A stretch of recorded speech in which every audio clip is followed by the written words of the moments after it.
to have with us on board today Mr. Akshay Gurnani, who is the CEO and co-founder at Shebang, an integrated marketing solutions agencies which is headquartered in Mumbai.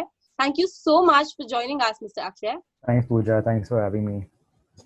So let's dive straight into the conversation. Yeah. On a holistic level, how do you think brand communication is going to change in the year 2020? I think this COVID time has been quite challenging, quite exciting to say the least. I think a lot of the brands have had to reevaluate how they want to communicate and what they want to communicate to the end consumer or to their potential consumers. I think we've always gone after something called share of voice traditionally as marketers, but I think now it's going to become more of a share of empathy. How can you actually empathize with the current scenario, your customers, the people who sort of are a part of your entire stakeholder group.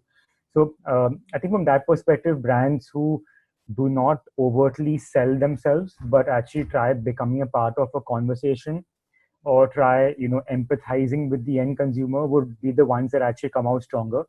It need not be that every brand is doing a CSR activity per se, but I think it's very important that brands don't go overtly overboard selling themselves. Let your customers get drawn to you as much as possible, but still try being top of mind by communicating. And today have been talking about ROI in advertising. So Right. as we move forward, will we see a dip in brand building by organizations? Actually not, right? Because the advertising and brand building are a part of the entire ROI driven proposition that we talk about, right? Like if you don't do any one of them, you start getting hit in some way or the other, right? Right. So again, if you understand what is ROI made up of, it's made up of brand love. It's made up of your customers. It's made up of the entire life cycle of people who work for the brand. I think and it's made up of a lot of the communication that actually goes out to people to actually believe what you're selling to them, right? And again, marketers, if you stop, again, as I was saying earlier, if you stop communicating, you stop putting on communication, people start forgetting you. While obviously the spends might have come down during the COVID time because people have been slightly more judicious on what they're spending on. So, mainline spends have come down drastically, print has come down, radio has come down. But if brands are actually spending on digital platforms, for example, to at least keep the top of mind recall being there, your awareness being driven in some way or the other, I think that will still drive ROI for them. It's not a function of how much they spend. I think it's a function of where they spend the money. So rather than spending on large properties which probably might not have given them ROI, now they start spending on things which probably drive more business for them. So again, spending on e-commerce, spending on conversions, spending on sales. So I mean, I personally believe that it's not the best decision for brands to stop advertising or stop promoting, because again, you don't want to lose out on what you've already built over the past so many years. Because again, we all know for a fact that it will end soon. Again, soon could be 3 months, 6 months, 1 year, but it will end, right, at some point in time. So why should you stop communicating or stop advertising? There's no real reason for that. To you, which sectors of the economy are more likely to invest more in advertising, and also how would they be dividing their ad spends? Towards which channels do you think they would be focusing on more? Perspective, I think FMCG for sure will continue spending, because a lot of FMCG also has many essentials as a part of it. So brands who are in the essential space will continue spending, and they will see an uptake in consumption also going forward. I think grocery stores have opened up, malls are opening up very soon. So in that sense, buying habits and buying patterns might go back to normalcy. But obviously, I think thankfully, because e-commerce has already opened up like a month ago, deliveries are happening as per normalcy.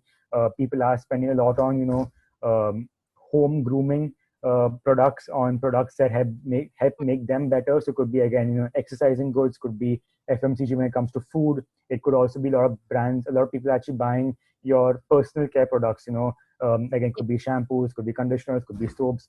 We're seeing makeup having a large uptake also, because I think makeup is more of a feel good factor. So people want to feel good in this bad time. So even like a simple pop of a red color on your lips sort of gives you that experience of feeling much better, be it for a Zoom call or be it for a house party with your friends. But I think what's important is that people want to feel nice about themselves. Sorry, my dog bang. But from the perspective, I think of the categories that won't end up spending too much is the entire hospitality space obviously will take a long time to get back to normalcy. The entire, travel and tourism is going to be taking a big hit in that sense. Definitely. So I think those are a couple of sectors that might take a long time to get back to normal. And I mean, again, as we know that, many restaurants are shut down, for example, because we have no idea as to when people will be okay coming back into the restaurant, while Zomato and Swiggy are still delivering, but it's not the same quantum of what they probably saw when they actually had physical footfalls coming into their restaurants. So I think hospitality and like the entire travel space will take a long time to come back to normalcy. But I think from an FMCG space, a consumer product space, lifestyle products, I think those will start coming back into normalcy. And because again, print, as we know, no one is buying newspapers for the fear of again contracting the coronavirus through paper, right? Because apparently the virus stays on the paper for quite a long time and it exchanges multiple hands, for example.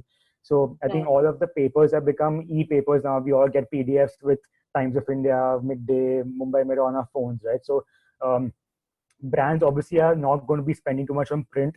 So my estimation is that maybe that 20% on digital might become a 30 and 35% on digital going forward. TV might still continue being the number one share of spends for most brands because it is an expensive platform in itself to sort of advertise on. But I surely see that print coming down substantially going forward, and potentially digital becoming number two in the order. Yeah. Right. So now, new age organizations, they usually spread out of their core to have content teams, production teams, to do everything in-house. So will we see this trend continuing, or brands are now going to outsource their advertising? Outsourcing model still works a lot more economical for brands because, is to actually build a team in-house takes a lot of time. And I think as brands, what the brands really want to focus on is to get their product right. It's to get their service right. And I believe that brands don't want to spend too much of time trying to build a team from scratch for content writing, media buying, production. While you have specialists within the team of the brand who understand each of these nuances, for them to completely in-house all the services, I think won't be the right thing to do, because it's not like brands are always making a video all throughout the year, right? So does it make sense to have a full team on board onto your roster, paying salaries, but not having too much work to do, right? So, which is why coming to an agency like ours as per requirement makes a lot more sense from a financial perspective, because they come to us when they have a project, when they have a brief, and then they have a focus team who's working on that one brief, day in and day out to get the client what they require. So I personally think that, in-housing, while some services can be in-house, for example, like again, as I was saying that, certain services can be in-house, but having a full-fledged team in-house doesn't make financial sense to me. Right. And what is your plan to, overcome these challenges? The biggest challenge for the agency has been that, obviously many brands have cut down on their overall retainers. They've cut down on their overall spending. So for us as an agency, as a company, becomes, how do you retain the team? How do you continue, having the same team on board without letting them go, right? So that's been one big challenge for us in terms of, maintaining what we had pre-COVID. Obviously, like, for us, Touchwood, it hasn't been that bad. Like, as in, we've tried to get a lot more new accounts on board, which has sort of made up for the lack of spends from the previous accounts. But just keeping that in mind, obviously for us, it's been challenging to see how we can reshuffle our teams within the company itself so that everyone is kept busy and no one's sitting free, because again, certain key functions like say video production has obviously come down substantially. Media spends had come down again substantially, but now it's back to normal. A lot of our content writers, designers didn't have too much work. So I think the challenge for us was that how do we get everybody to work on something or the other? So be it small projects, large projects, whatever came our way is something that we took on board. So from a company agency perspective, I think that was the key challenge, saying that, how do you maintain what you have currently and not have to let go of any of your employees? But I think from a brand perspective, it comes down to saying, how do you reevaluate your spends and where do you really put your money for the marketing perspective? So what will actually drive the ROI we spoke about earlier, and what will necessarily give you a bang for the buck? Because again, it's difficult to justify frivolous spends it's difficult to justify, awareness-led spends at some point in time. So I think it's more about conversions. So yeah, I think from the brand perspective, it comes down to saying, where do you put your money, and actually back calculate and see how you can drive business from that. So yeah. Thank you so much, Akshay. We had a lovely, insightful conversation. And yeah, it was great to have you on board with us. Okay, awesome. Thank you so much. Thank you. Thank you.